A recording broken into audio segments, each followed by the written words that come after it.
नमस्कार, मैं रमेश शर्मा। आप देख रहे हैं RSN एक्सप्रेस। इस वक्त हमारे साथ है, कई दिन से हिसार से गायब हुए तो भारतीय जनता पार्टी ने पूर्वांचल प्रकोष्ठ के प्रदेश अध्यक्ष बना दिया। उसके बाद यहाँ से फुर हो लिए।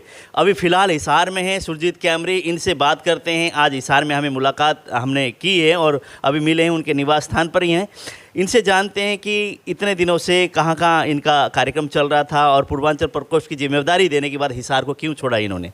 सुरजीत जी, RSN में स्वागत है आपका। नमस्कार सभी लोगों को। जैसे ही आपको पूर्वांचल प्रकोष्ठ का अध्यक्ष बना दिया गया, उसके बाद हिसार छोड़ के फुर हो ली आप। जैसे ही प्रदेश की जिम्मेवारी मिली, मैं लगातार 3 महीनों तक प्रवास किया प्रदेश में। प्रदेश की जिम्मेवारी है तो हिसार में मेरा निवास है, रोहतक में भी मेरा निवास है। तो प्रदेश की जिम्मेवारी का दायित्व ही बनता है कि आप हिसार ही नहीं, पूरे प्रदेश के 22 जिलों में घूमकर पूर्वांचल के लोगों को जोड़ने का काम मैं कर रहा था। जैसे हिसार में थे तो लगातार एक दिन छोड़ के 2 दिन छोड़ के मीडिया में आना और पार्टी के लिए प्रचार करना, इस तरह का सुरजीत कैमरे लगे रहते थे। अगर फिलहाल की बात करें तो कहीं इस तरह की एक्टिविटी नहीं दिखाई देती। नहीं, अब जो हम लोगों को जिम्मेवारी मिली थी 100 कार्यकर्ताओं से संपर्क करना, प्रत्येक जिला में प्रत्येक कार्यकर्ता करेगा। इसकी देख रेख में मैं 1 महीने गुड़गांव, फरीदाबाद, कुरुक्षेत्र, अम्बाला, यमुनानगर, सोनीपत, रोहतक, इन जिलों में मेरा प्रवास था। तो कभी ऐसा तो नहीं कि नलवा हल्के से तैयारी कर रहे थे, नलवा से टिकट नहीं मिली और कहीं भी देख रहे थे वहाँ पे मिलने वाली, यहाँ से टिकट मिलने वाला नहीं है, यहाँ से कहीं और चलते हैं पूर्वांचल प्रकोष्ठ की, जैसे फरीदाबाद उस साइड गढ़ है तो वहाँ राजनीति करने के लिए वहाँ सही है। राजनीतिक आदमी हूँ, तलाश सीट की जारी रहेगी। बाकी तो भारतीय जनता पार्टी में किसी की कोई सीट निश्चित नहीं होती, ना कोई तलाश करता। और इस तरह से अपने मन में कोई ऐसी बात नहीं थी। आज भी नलवा मेरा परिवार है और कल भी रहेगा।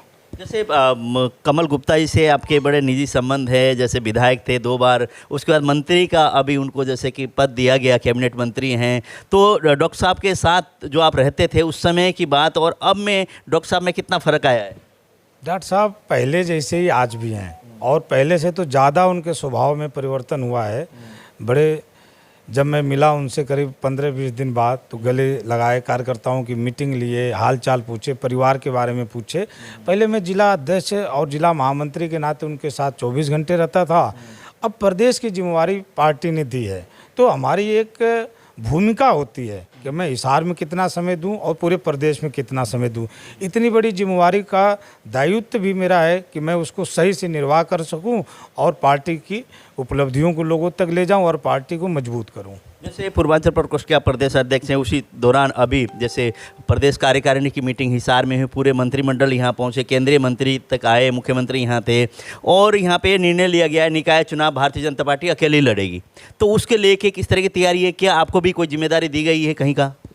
भारतीय जनता पार्टी चुनाव की कमर कस ली है और जो उन्होंने निर्णय लिया है हमें लगता है जनता को भी स्वीकार होगा। जहाँ तक पूर्वांचल के लोग हरियाणा में रहते हैं और जिन जिन चुनाव जहाँ जहाँ हो रहे हैं वहाँ पर पूर्वांचल के लोगों को जिम्मेवारी अभी मिलेगी। मेरे को तो सिर्फ एक निर्देश आया है कि आप लिस्ट बनाएं और संपर्क करें।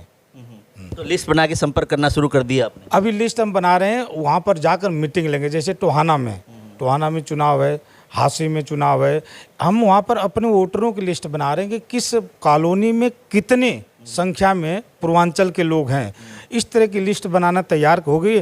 कल हो सकता है हिसार जिले की बैठक लेकर फिर मैं गुड़गांव जाऊंगा, फरीदाबाद जाऊंगा, टोहाना भी जाऊंगा, हांसी भी जाऊंगा। जहां जहां चुनाव है उसकी लिस्ट आ जाएगी, वहां वहां जाकर लोगों को जागरूक करेंगे कि भारतीय जनता पार्टी को वोट दें। मगर हरियाणा के सभी पूर्वांचलवासी भारतीय जनता पार्टी के साथ हैं इस चुनाव में। जैसे अलायंस की सरकार है आप लोगों की जेजेपी के साथ, एकदम से ऐसे कैसे फैसले लिए गए हैं कि पार्टी अकेली चुनाव लड़ेगी? क्या जेजेपी से वो तालमेल नहीं बैठ रही इस वक्त? बहुत अच्छा तालमेल है। दोनों लोग आपस में बैठकर ही निर्णय लिए होंगे, चाहे वो मुख्यमंत्री जी हों, प्रदेश अध्यक्ष हों, चाहे उनके पार्टी के लोग हैं। और इस चुनाव छोटे चुनाव होते हैं, इनमें आपने कहीं भी देखा होगा तो अलग अलग ही लोग लड़ते हैं। कोई सिंबल पर लड़ता है, कोई निर्दलीय लड़वाता है। तो इसका कोई बहुत बड़ा गठबंधन का इसमें कोई मायने नहीं था। पार्टी ने बहुत सोच विचार कर निर्णय लिया है। तो जैसे कि आप कल आप लोगों की सिरसा में रैली थी, कांग्रेस पार्टी की फतेहाबाद में थी, पानीपत में अरविंद केजरीवाल की भी उनकी भी रैली थी, तो आपको क्या लगता है कि जैसे आप ड्रेस पहने हो और सिंपल नहीं तो ना आपके ना गुलाब का फूल आपके यहाँ पे और पटका आपका गले में और कोट आपकी होती थी मोदी जी वाली, तो आज दिखाई नहीं दे रहा, रंग ऐसा लग रहा है कि कभी केजरीवाल का रंग तो नहीं चढ़ गया आपको? नहीं, ऐसा नहीं है। ये तो देखिए अपने अपना ड्रेस कोड होता है। सुबह सुबह की बात है, मॉर्निंग में आदमी नहाया धोया और बैठ गया, कहीं जाना होता है तो पहन कर जाते हैं। आप अचानक मित्र आए हो यहाँ पर और आपने कहा कुछ पूछते हैं, हमने कहा पूछ लीजिए, ऐसी कोई बात नहीं है। खून खून में। तो पार्टी से खुश हो? पार्टी से खुश हो? पार्टी से मैं तो बहुत ज़्यादा। झटके तो वैसे बहुत लगे हैं आपको कि जैसे उम्मीदें थी, उम्मीदें बहुत टूटी हैं, झटके बहुत लगे हैं, उसके बावजूद हिम्मत नहीं आ रही। अभी भी कितनी की उम्मीद है पार्टी आपको अच्छे पद पर देगी? जैसे प्रदेश पूर्वांचल प्रकोष्ठ के प्रदेश अध्यक्ष तो बना दिया गया है, लेकिन सरकार में कोई जिम्मेदारी ऐसी नहीं दी गई। सरकार में जिम्मेवारी मिले तो इसमें संगठन में नहीं मिलती जिम्मेवारी। भारतीय जनता पार्टी में एक ही जिम्मेवारी मिलती है और मैं बहुत ही खुश हूँ। पहले भी बहुत खुश था, झटके लगे तो मैंने सीखा और जो बाधाएं आई उसको दूर करते हुए संगठन में लगा रहा। हमारे जैसे हजारों नहीं लाखों 12-13 लाख पूर्वांचल के लोग हैं, जिसमें से कम 50 नेता हरियाणा लेवल के होंगे। और हमें ये जिम्मेवारी मिली है एक कौम की, एक संस्था की, एक समझ लीजिए कि लीडरशिप करने की, जो हमारे अंदर नेतृत्व पैदा धनखड़ जी ने किया है, भारतीय जनता पार्टी ने किया है। ये सरकार के पदों से बड़ा पद है। तो लोग कहते थे सुरजीत कैमरी बोले ना, पता नहीं दिमाग में क्या है, घर लुटा दिया, राजनीति कर रहा है, व्यवसाय वो कर लिया, एक तरह से एजुकेशन सेंटर थे और थे, सारा छोड़ के राजनीति में ऐसा घुस गया है और यहाँ से हिसार छोड़ के आखिरकार बाहर जाना पड़ा। नहीं, ऐसी बात नहीं है। देखिए मैं बताऊँ आपको, मैंने पहले ही कह दिया, लोग तरह तरह की बातें करते हैं। मेरे अंदर एक ईमानदारी है। मैं जो भी काम करता हूँ, जब मैं बिजनेस करता था तो मेरे 22-23 सेंटर थे पूरे हरियाणा में, राजस्थान, पंजाब, कोटा में।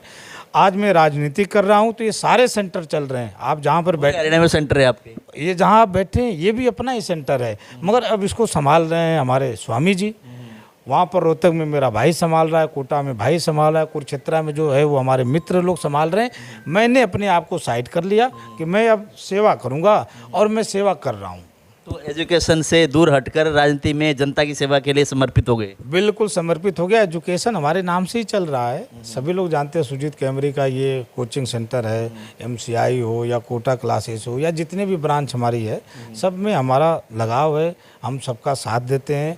अब आप देख लो, इस समय जो आप मेन बात बोले कि आप इतने दिन तक दिखे नहीं, उसका मेन कारण यही था कि मार्च में, अप्रैल में 2 महीने हम लोगों का बिजनेस का सीजन होता है, बच्चों के एग्ज़ाम होते हैं, उसमें हम ऐड, प्रचार, इन सब चीज़ों में हम लगे थे। तो 1 महीने हमने पार्टी से बिल्कुल छुट्टी लेकर मैं कोटा 10-12 दिन लगा कर आया, रोहतक लगा कर आया, अब यहाँ पर आया हूँ। यहाँ पर अपने सेंटर को संभालेंगे। तो जितने भी दर्शक आपको देख रहे हैं उनसे क्या अपील करेंगे? निकाय चुनाव है, उसमें भारतीय जनता पार्टी के लिए किस तरह की अपील करेंगे और क्या लगता है कि क्या भारतीय जनता पार्टी इस बार निकाय चुनाव में बहुमत हासिल कर पाएगी? मैं सभी श्रोताओं से सिर्फ एक ही प्रार्थना करूंगा, नरेंद्र भाई मोदी, मनोहर सरकार, ये दोनों सरकार देश हित में, राज्य हित में काम कर रही है।